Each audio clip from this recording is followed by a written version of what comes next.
글로벌 비트 시간입니다. 간밤 뉴욕 증시 월요일을 시작하면서 3대 지수 모두 상승으로 마무리를 했습니다. 이제 9월 FOMC를 대기하는 과정 속에서 금리 인하에 대한 기대감은 커지고 있는데 반면에 반대쪽에서는 고용시장에 대한 불안, 경기에 대한 불안감이 덩달아서 커지고 있는 상황이죠. 이러한 가운데에서 투자자들이 무게추를 잡기가 여간 쉬운 일이 아닙니다. 그런 가운데 지금 이번 주에는 CPI 물가지표도 발표가 되고요. 그리고 무엇보다 고용시장 전반의 벤치마크에 대한 수정을 또 대기하고 있습니다. 그 과정에서 또 한 번 고용시장에 쇼크가 불러일으켜지지는 않을까 걱정하는 분위기가 연출이 되고 있죠. 그러한 가운데에서도 지수는 상승으로 마무리를 했기 때문에 9월 시장의 방향성은 과연 어느 쪽으로 잡힐 것인가 계속해서 오리무중인 상황입니다. 그렇죠. 방금 말씀 주신 그 양측의 우려감이 동시에 느껴지는 간밤의 시장이었습니다. 그럼에도 불구하고 지수가 다시 한번 레코드 기록을 세우는 하루였는데요. 자세한 시장 상황 함께 살펴보시죠. 시장은 지난주 쇼크 수준으로 발표됐던 고용 보고서를 계속해서 소화하는 하루를 보냈습니다. 다우 지수를 기준으로 봤을 때에는 지수가 장중에 등락을 거듭하는 양상이었으나 나스닥 지수 그리고 S&P 500 지수는 계속해서 상승권에서 움직였고요. 강보합권에서 마감을 지었습니다. 특히 나스닥 지수는 0.5%의 플러스권, 오늘 사상 최고치를 기록하는 하루를 보냈습니다. 오늘은 중요한 경제지표 발표가 없었습니다. 따라서 일정 측면에서는 평소보다 다소 한산한 하루를 보냈고요. 거기에 다음 주 FOMC 회의를 앞두고 있다 보니까 이번 주부터 연준 인사들이 발언을 삼가는 블랙아웃 기간에 돌입하게 됐습니다. 시장은 고용 충격을 흡수하면서 이제 이번 주에 예정되어 있는 물가 지표를 대기하는 분위기가 연출이 됐습니다.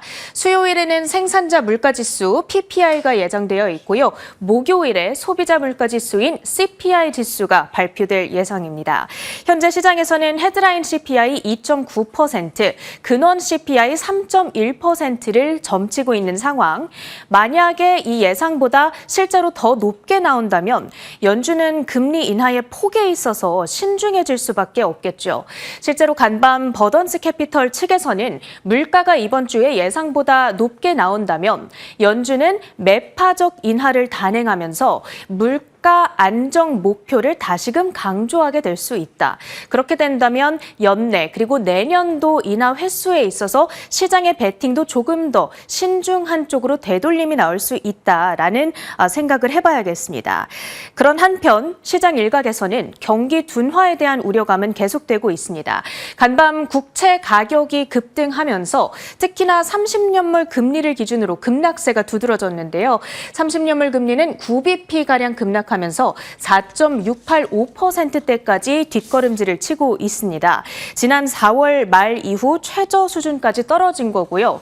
그러니까 시장 한편에서는 빠르게 냉각되는 고용시장을 달래기 위해서 연준이 좀 급속도로 금리 인하에 나설 수 있다라는 기대감도 반영되고 있는 움직임이라고 해석해 볼 수 있겠습니다. 오늘 가상자산 시장에서는 비트코인 가격 지난 몇 거래일간 다소 답답한 흐름을 보여주다가 오늘은 그래도 상승폭을 어느 정도 벌리면서 반등을 시도하고 있는데요. 간밤 펀드 스트레스의 톰 리가 CNBC와 인터뷰를 가졌습니다. 연말까지 비트코인 가격이 가뿐하고 쉽게 20만 달러까지 갈 수 있을 것이다 라는 전망을 내놨거든요. 그리고 그 근거로 비트코인이 통화 정책에 극도로 민감하다는 점을 들었습니다. 그러니까 연준이 다음 주 17일에 금리를 딱 내려주는 순간 그것이 비트코인 가격에 아주 중요한 촉매제로 작용할 거다라는 의견이 되겠고요. 비트코인 가격은 현재 구간에서 11만 2천 달러 선을 돌파한 채 움직이고 있습니다. 히트맵을 열어서 전반적인 종목들의 표정 확인해 보시죠. 오늘 M7 빅테크주들은 혼조 양상을 보였던 가운데 이렇게 아마존과 마이크로소프트, 엔비디아가 상승세를 연출했고요. 간밤에도 시장의 강세를 주도했던 종목은 단연 브로드컴이 되겠습니다.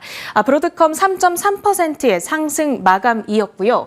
특히 엔비디아의 경우에는 지난 한 달간 7% 정도 내리막길을 걸어가고 있는 가운데 간밤에는 1% 가까이 되돌림 시도가 일부 나왔습니다. 다만 시티 측에서 목표 주가를 기존의 210에서 200달러로 내려잡았거든요. 그 이유에 대해서는 뒤에서 혜은 앵커가 자세하게 정리해드리고요. 이번 주 월가의 시선은 주요 애플로 향하게 될 것으로 보입니다. 현지 시간 화요일이죠. 우리 시간으로는 내일 새벽 2시경이 되겠습니다. Dropping 이벤트다라는 명칭으로 지금 마케팅을 하고 있는데 신제품 공개 행사가 예정이 되어 있고요. 특히 애플은 지금 전체 매출의 절반 이상이 바로 아이폰에서 나오고 있죠. 이번에 아이폰 17이 공개가 될 텐데 여기서 어떤 평가를 받아가느냐에 따라서 내년도 매출에 대한 시장의 기대치가 달라질 수 있겠습니다. 일단 간밤의 주가는 행사를 앞두고 0.7% 쉬어가는 움직임이 나왔고요. 테슬라의 주가 역시도 1%대의 내림세였습니다. 지난주 금요일이 였죠. 이 머스크의 1조 달러 보상안 패키지 소식이 들려오면서 3%대 급반등을 했었고요. 지난주 주간 기준으로도 5% 넘게 반등을 했었다 보니까 오늘은 소폭의 쉬어가는 움직임이었습니다. 좀 두드러지는 낙폭을 보였던 쪽은 바로 이쪽이죠. 통신 대장주 모바일, T모바일 그리고 AT&T, 버라이즌까지도 2에서 많게는 4% 가까운 낙폭을 기록했는데요. 스페이스X 뉴스 때문이었습니다. 뒤에서 자세하게 살펴보도록 하고요.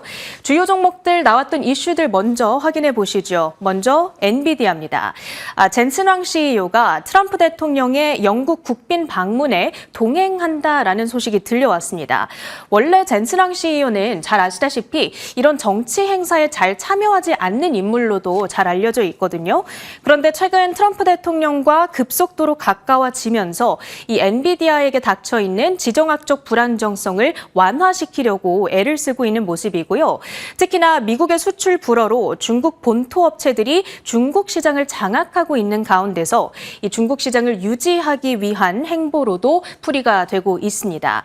다음 주에 있을 영국 국빈 방문에는 젠슨 황 CEO뿐만 아니라 오픈 AI의 샘 알트먼 CEO, 블랙록의 레리 핑크 CEO, 그리고 애플의 팀 쿡 CEO 역시 동행하는 것으로 알려져 있습니다. 엔비디아의 주가 간밤 0.8% 가까이 상승하면서 168달러 선의 종가를 형성하고 있고요. 다음으로는 테슬라 뉴스도 확인해 보시죠. 8월 미국 내 전기차 시장 점유율이 공개됐습니다. 그 가운데서 테슬라의 점유율은 38%로 약 8년 만에 최저 수준까지 떨어졌습니다. 대중적인 모델인 이 모델 3의 생산량을 늘렸던 시기가 2017년 10월이었죠. 그때 이후로 점유율이 40% 미만으로 떨어진 것은 이번이 처음이 되겠습니다. 그만큼 전기차 시장 내 경쟁이 치열해졌음을 방증해주는 데이터가 되겠고요.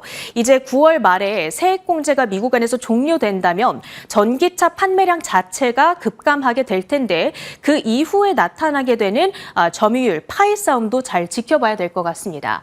테슬라의 주가 간밤 1.3% 후퇴하면서 346달러대에 안착했고요. 그 밖에 이슈에 따라 움직였던 종목들 더 보시죠. 앱 러빈과 로빈 후드, S&P 500 지수 편입이 확정된 가운데 간밤 시원한 상승세를 나타냈습니다. 이 지수에 편입이 된다는 것은 종목 입장에서 아주 중요한 이벤트이죠. 지수를 추종하는 펀드들이 반드시 해당 종목들에 대한 비중을 가져가야 되기 때문에 패시브 자금 유입에 대한 기대감 형성이 되고 있습니다. 앱 러빈과 로빈 후드의 간밤 시세를 확인해 보시죠. 먼저 앱 러빈입니다. 11.6%의 급등으로 반응을 했습니다. 이제 주가는 무려 547달러대까지 치솟아 있고요. 다음으로는 로빈 후드도 시세를 확인해 보시죠. 15.8% 뛰어 올랐습니다. 이제 주가는 거의 120달러대 고지를 눈앞에 두고 있는 상황이죠. 반대로 기존의 편입 기대감을 받아가던 스트래티지의 주가는 2% 가까이 실망 매물이 출회되기도 했습니다. 다음으로는 에코스타 뉴스입니다. 스페이스X의 무선 주파수 라이선스를 170억 달러에 매각했다라는 소식이 들려왔습니다. 그간 스페이스X는 T모바일과 오랫동안 협력을 해왔거든요.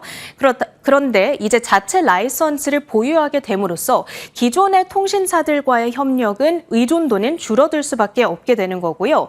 특히나 에코스타의 경우에는 지난 5월이었습니다. FCC로부터 보유한 주파수를 제대로 활용하지 못한다며 일부 권리를 박탈당할 수도 있다. 이런 압력을 받고 있는 상황이었거든요. 그런데 이번에 딱 매각을 함으로써 그 리스크가 완전히 해소가 된 거고요. 스페이스 X 입장에서도 이번 계약은 역사상 최대 규모의 거래입니다. 이에 따라서 스페이스X의 스타링크 휴대폰 사업 기반이 더욱더 확대될 것으로 기대되는 대목입니다. 간밤 매각 소식이 전해졌던 에코스타의 주가는 20% 가까운 급등으로 화답을 했고요. 정확하게 $80 선을 넘겨서는 움직임까지 보여줬습니다. 다음으로는 퀀텀스케이프 이슈도 확인해 보시죠. 지금 독일 뮌헨 지역에서는 IAA 모빌리티 모터쇼가 진행되고 있습니다. 전 세계적으로 규모가 크고 꽤나 영향력이 있는 모터쇼인데요. 여기에 퀀텀스케이프가 참여를 했고요. 이 자사의 전고체 배터리를 실제 전기차에 장착해 구동시키는 모습을 시연했습니다. 즉 실험실에서의 발견 단계를 넘어서 실제 차량에 적용된 최초의 무음극 전고체 배터리를 선보인 거고요. 배터리 기술 개발에 있어서 아주 중요한 진전으로 평가를 받고 있기도 합니다. 퀀텀스케이프의 주가 반응도 긍정적이었죠. 21% 폭등하면서 $9.5대에 근접해가는 움직임 받아갔습니다. 그 밖에 이슈 특징주 두 가지 더 확인해 볼 텐데요. 먼저 에이코 홀딩스입니다. 월가의 아주 유명한 분석가죠. 댄 아이브스, 오픈 AI의 샘 올트먼 CEO가 만든 가상화폐 월드코인을 매입하고 있는 기업, 바로 이 에이코 홀딩스입니다. 이 에이코 홀딩스의 이사회 의장으로 아이브스가 참여하게 됐다라는 소식이 전해졌습니다. 월드코인은 올트먼 CEO가 만든 블록체인 코인이고요. 오늘 아이브스의 이사회 합류 소식에 따라서 이 월드코인 자체의 가격도 40%가량 한때 폭등세를 보이기도 했고요. 에이코 홀딩스의 경우에는 나스닥 상장사죠. 월드코인을 주요 재무자산으로 매입하고 있는 회사입니다. 오늘 주가가 2,982% 폭등하면서 $45대까지 안착을 하고 있습니다. 최근 이런 아이브스의 이슈 말고도 비트마인의 톰 리라든지 또 아메리칸 비트코인에 투자한 트럼프 형제라든지 이렇게 영향력 있는 금융 인사들이 암호화폐에 투자하는 사례들이 늘고 있다. 이러한 추세에는 우리가 주목해 볼 필요가 있어 보입니다. 마지막으로는 클라우드 컴퓨팅 기업인 누타닉스입니다. 지난주에 함께 지수 편입 소식이 전해졌던 업체에 해당하는데요. S&P 미드캡 400 지수, 중형주 지수라고 생각하시면 되겠죠. 편입이 확정이 되면서 오늘 역시나 주가 급등세를 연출했습니다. 누타닉스의 시세까지 확인해 보면서 마무리를 해 보실까요? 자, 누타닉스의 시세 확인이 지금 7.24% 급등했던 것으로 확인이 되고 있고요. $75대에 근접한 채 거래를 마무리하고 있습니다. 오늘의 특징주들 모두 점검해봤고요. 주요 외신 헤드라인으로 이어갑니다. 네, 뉴욕 지수 3대 지수가 모두 상승으로 마무리를 했습니다만 그 안에서도 이번 주 자리하고 있는 일정들에 대한 불안감이 상당히 크게 나타나고 있습니다. 일단 금리 인하, 고용 지표가 쇼크로 나타나면서 점차적으로 금리 인하를 더 큰 폭으로 자주 할 수 있다라는 베팅이 늘어나고 있는 것도 사실입니다. 50bp 인하 가능성도 일부 IB들에서 솔솔 풍겨 나오도록 이야기를 하고 있는 것 같은데요. 만약에 경기 침체가 없는 금리 인하라면 어려운 9월을 잘 뚫어나갈 수 있을 것이다라는 기대감도 자리하고 있습니다. 일단 고용 데이터가 어떤 식으로 벤치마크 수정이 이루어지는가를 지켜봐야 되겠습니다만 역대 1994년부터 2024년 9월에 S&P 500의 수익률을 집계한 그래프입니다. 위쪽으로 향하고 있는 그래프보다 아래쪽으로 향하고 있는 그래프, 검정 색깔 바가 조금 많이 보여지고 있는 상황이죠.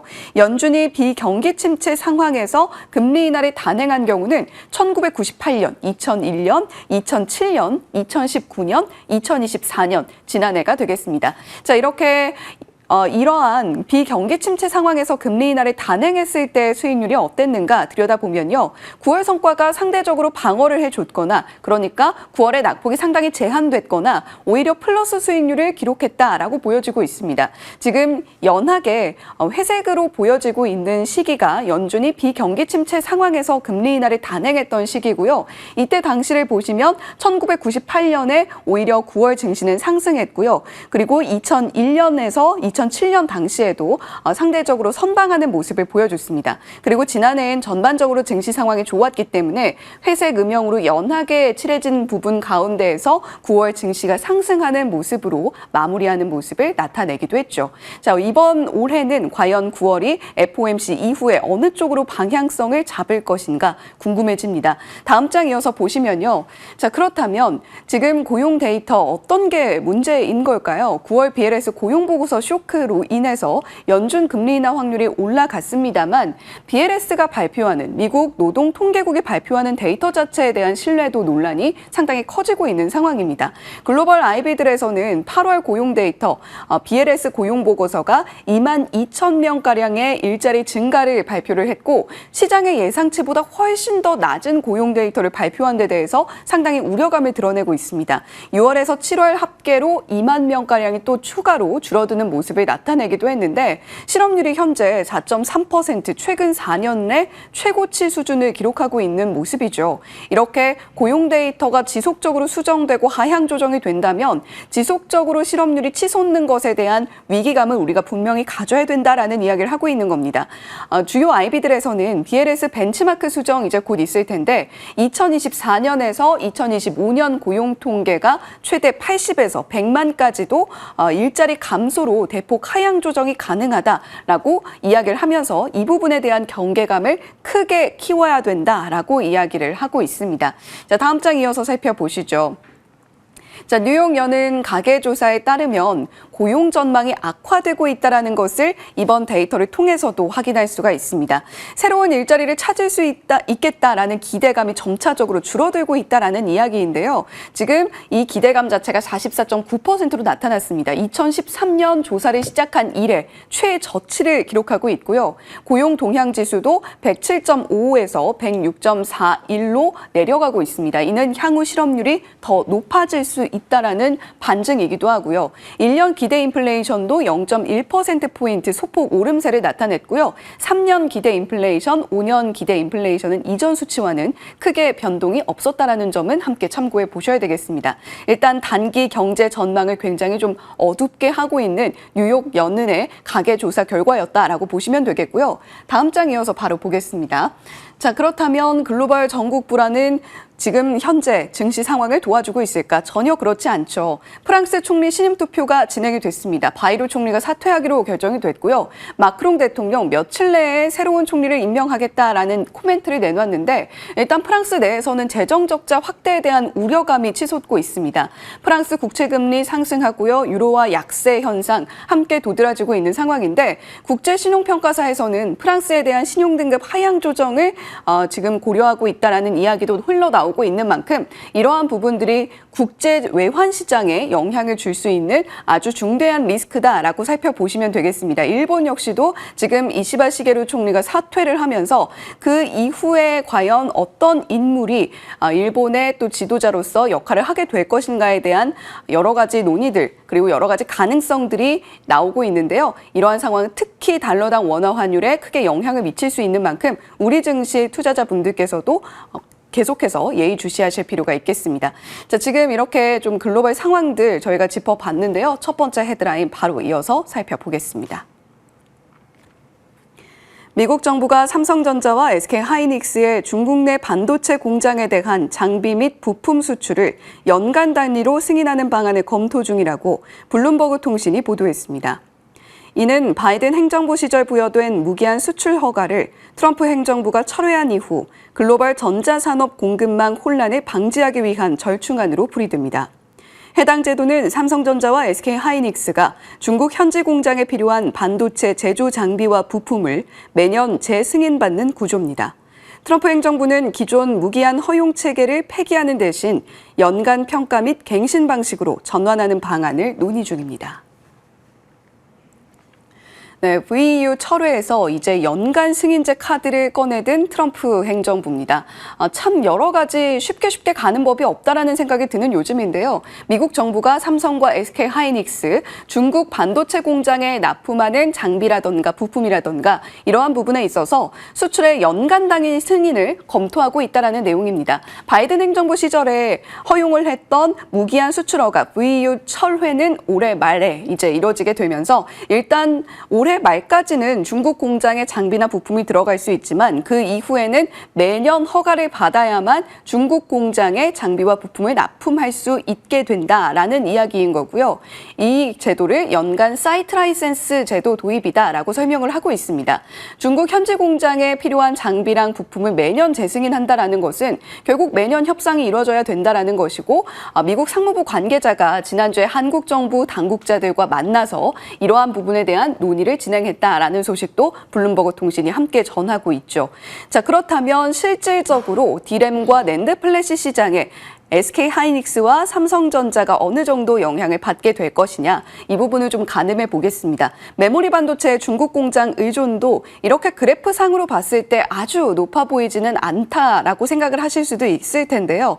SK 하이닉스와 삼성전자의 중국 내 디램 생산 비중은 실제로 그렇게 아주 높은 수준은 아닙니다. 특히 디램은 중국 리스크에 비교적 덜 노출돼 있다라고 볼 수 있을 텐데, 다만 지금 낸드 플래시의 경우에는 상당한 부분이 중국에서 생산이 되고 있는 만큼 디램보다는 낸드 플래시에 노출되는 위험도가 조금 더 크다라고 가늠이 되고 있는 상황입니다. 하지만 국내 증권사들에서도 이 이슈로 인해서 단기적으로 큰 영향을 미치진 않을 것이다라고 가늠을 하고 있고요. 지금 시장에서는 이 두 기업이 가지고 있는 HBM 로드맵 쪽에 조금 더 크게 집중을 하고 있는 것으로 보여집니다. 다음 장 이어서 보시면 지금 시티에서 SK 하이닉스의 목표가 43만 원 상향 의견을 제시하는 모습인데요. 전반적으로 디램 그리고 낸드 플래시의 수익성 자체가 올라갈 것이다라고 이야기를 하고 있습니다. 기존에 제시했던 목표가가 38만 원이었는데 이를 43만 원으로 상향 조정을 한 것이겠고요. 그리고 중요한 포인트는 9월에서 10월 3분기 실적 발표 주목해보자라고 이야기를 하고 있는데 OP 마진이 11조 상회하는가 여부를 반드시 체크해보고 그리고 HBM4 관련해서 어떤 로드맵이 나오는가 이 부분도 집중해서 살펴보자라는 의견을 전하고 있습니다. SK 하이닉스의 목표가 상향 의견이 시티에서 나왔다라는 것으로도 SK 하이닉스 오늘 시장에서 자극받아갈 수 있으니까요. 이 이슈도 반드시 체크해 보시면 좋을 것 같습니다. 두 번째 헤드라인 바로 이어서 살펴보겠습니다. 시티가 2025년 9월 엔비디아에 대한 목표 주가를 기존 220달러에서 210달러로 10달러 하향 조정했으며 AI 경쟁 격화와 브로드컴, 구글 등 대형 경쟁자의 성장 위험 요인을 핵심 근거로 제시했습니다. 시티 애널리스트 아티프 말릭은 매수 의견은 유지했으나 목표 주가는 210달러로 하향 조정했습니다. 올해 엔비디아 주가가 이미 24.4% 상승했고 해당 목표 주가는 추가 19.7% 상승 여력으로 해석됩니다. 네, 엔비디아에 대한 목표가 하향 의견 자체를 굉장히 오랜만에 보는 느낌입니다. 역시 시티에서 발표한 내용이고요. 기존에 220달러로 제시했던 부분을 210달러로 10달러 내려 잡았습니다. AI 경쟁이 격화되고 있는 상황, 그리고 지난주 브로드컴의 실적 발표에서 확인했던 대로 브로드컴, 구글 등 이 지금 현재 커지고 있는 자체 AI 칩 시장에 대한 위험도를 우리가 반드시 체크하고 가야 된다라는 이야기를 하고 있는 것이죠. 자, 일단 아티프 말릭이 제시하고 있는 투자 의견 자체는 매수입니다. 목표가만 210달러로 10달러 하향 조정이 된 거고요. 올해 엔비디아가 24.4% 주가 오름세를 기록을 했는데 추가 상승 여력이 20% 조금 못 미치는 19.7% 된다라고 보고 있는 겁니다. 자, 그렇다면 어떤 내용들을 구체적으로 이야기를 하고 있는지도 들여다봐야겠죠. 엔비디아를 위협하고 있는 기업들 크게 두 가지로 제시하고 있습니다. 브로드컴 그리고 구글 알파벳인데요. 브로드컴은 이번 분기 실적 발표와 동시에 동시에 오픈 AI라는 네 번째 고객 그리고 100억 달러 규모의 계약 공시를 함께 발표를 했습니다. AI 커스텀 칩 계약 체결이라는 이 규모 자체가 굉장히 크다라는 것에 반증한 셈이고요. 지금 ASIC 반도체로 이야기를 할 수 있는 XPU의 급속한 성장이 엔비디아가 점유율을 아주 높게 가져가고 있는 GPU 시장의 점유율을 일부 위협하는 것이 분명해 보인다라는 의견입니다. 구글 알파벳은 TPU라는 이미 자체 AI 칩이 있죠. 자체 서비스뿐만이 아니라 메타, 오픈 AI, 오라클까지도 구글의 TPU를 확대 공급한다라는 소식 전해지고 있습니다. 애플도 자체 AI 칩 개발에 나서고는 있으나 구글 TPU를 사용하는 게 비용적으로 엔비디아의 GPU를 사용하는 것보다 더 효율적이다라는 코멘트를 이전에 한 바가 있는데요. 메타, 오픈 AI, 오라클, 엔비디아의 GPU만이 정답이 아니다라는 부분을 구글이 확인시켜주고 있다라는 것으로도 반증이 되고 있습니다. 이에 따라서 시티는 2026년 엔비디아 GPU 매출이 기존 전망치 대비 약 4%가량 내려갈 것이다라고 추산을 하고 있는 상황이죠. 자, 그렇다면 엔비디아에 남아있는 기대감들 무엇이 있을까요? 10월 28일 GTC 예정이 되어 있습니다. 젠슨 황 CEO가 키노트에서 어떤 발언을 내놓을까가 이 GTC의 항상 최대 관심사인데요. 엔비디아의 AI 전략 그리고 미래 전망에 대한 어떤 발표가 나올 것인가에 대한 이야기들 하나하나 체크를 해보셔야 되겠습니다. 이 시간을 통해서도 전해드릴 수가 있겠죠. 자, 그리고 네오클라우드라던가 소버린 AI, 엔비디아의 이번 실적 발표에서도 여러 가지 이야기들이 나왔던 부분입니다. 엔비디아도 언제까지고 GPU에만 의존할 수 없기 때문에 여러 가지 이슈들을 함께 체크하면서 장기 성장에 대한 모멘텀을 제시하는가 엔비디아의 향후 주가 흐름에 굉장히 크게 영향을 미칠 만한 이벤트니까요. 참고해 보시면 좋겠습니다. 글로벌 비트 전해드렸습니다.